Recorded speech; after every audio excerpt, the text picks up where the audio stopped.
our final break. Next section is called View Data with a Background Map. So we'll go into a bit more detail about the background maps that are available in Visual Preview. Those are really handy for when you're building and troubleshooting workspaces. So if I go and inspect, say, my business owner's data, and again, remember, you can inspect a feature cache by clicking on the green icon.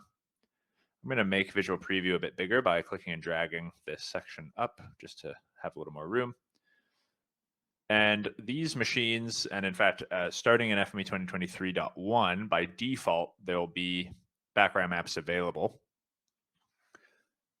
And actually, I don't know if they're on by default. I guess they're not on by default, so you do have to turn one on. But on these machines, they've already been selected. But I can talk you through a little bit about how background maps work. So in the graphics view, we have our data display. These are the point locations of these businesses. And you can see there's this background map. It says North Vancouver, Vancouver, Burnaby. These are like web map tiles like you might see on something like Google Maps, or if you do use Esri ArcGIS Pro, there's background maps options available there. And these are just really handy for giving additional context to your data without needing to load more data in. We don't have to load data with the landmass and hydrology and city names and all that stuff that you don't really want to bother with. It can just be served here on a background map. And as you zoom in, so I can use my middle mouse wheel to zoom in here like I would in any other spatial data application, you'll see that this updates based on the scale. So we can start to get more detailed information as we zoom in, names of streets, building footprints, etc., which can be really helpful when you're troubleshooting and trying to sort of rectify your data with the real world. For those of you who have used FME before, just a quick note that we did change background map providers.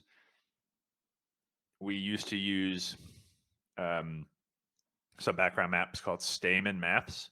Those were the default options that shipped with FME, but Stamen recently decided to deprecate those. So we have moved over to a new provider called Stadia Maps, but these are still provided for free without an API key or anything for FME users. And they're the new defaults. And you can control which background map is displayed by right-clicking on the graphics view and looking at the background map options. So I'll turn it off just to show you what it looks like without one. And you can see why it's a lot less useful because it just sort of looks like an array of points and it's a bit hard to get your bearings, even if you know the city pretty well. So that's not very helpful. So usually we would find a background map and turn it on. There's 3 default options that are Stadia maps, such as default light, default dark, default terrain. So I could put the default dark on if we want, just to see, looks a little bit different.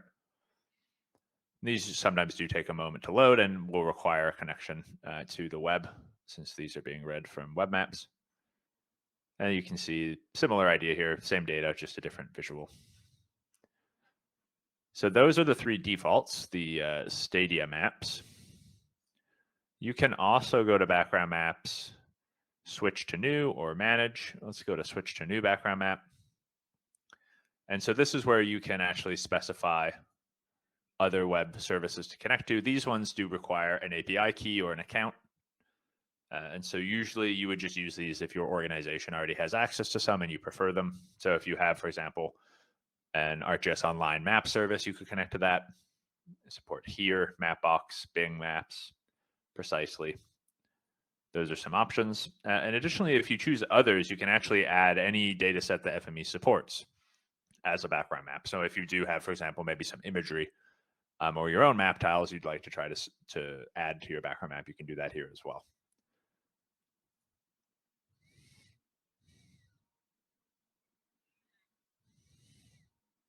Thanks for coming, Amanda. See you tomorrow.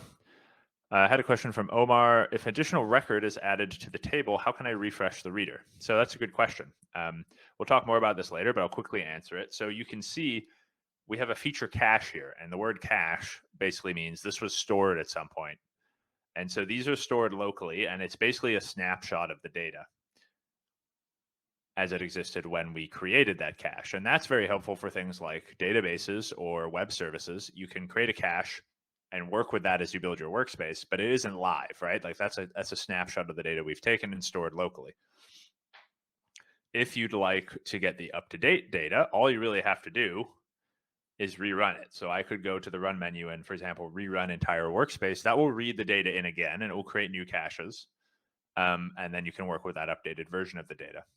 Feature caching, this whole system where we have these green icons and we're inspecting the data and storing caches, that's really just for authoring your workspace. You're just having that on when you're building it because it makes things faster. You don't have to, for example, hit a database and query like a million features every time you test. You can just do that once, probably hopefully with less than a million, to do some authoring with some example features so you know what's happening. And then when you put this into production, you would turn feature caching off and just run it. And because the workspace doesn't store any data itself. That's a really important thing to keep in mind.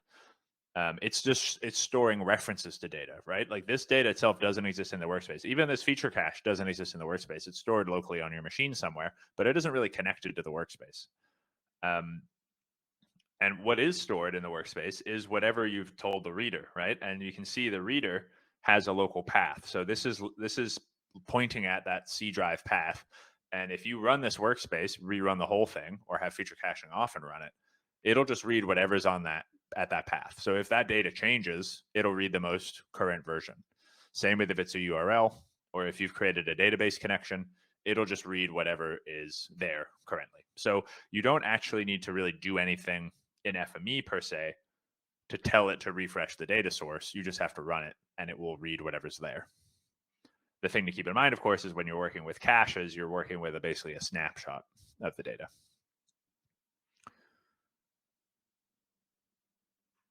Cool. Okay, that is the next exercise there, view data with a background map, and it is time for a break. So go ahead and play around with changing your background maps and complete that exercise and lesson. And you can take our final 10-minute break.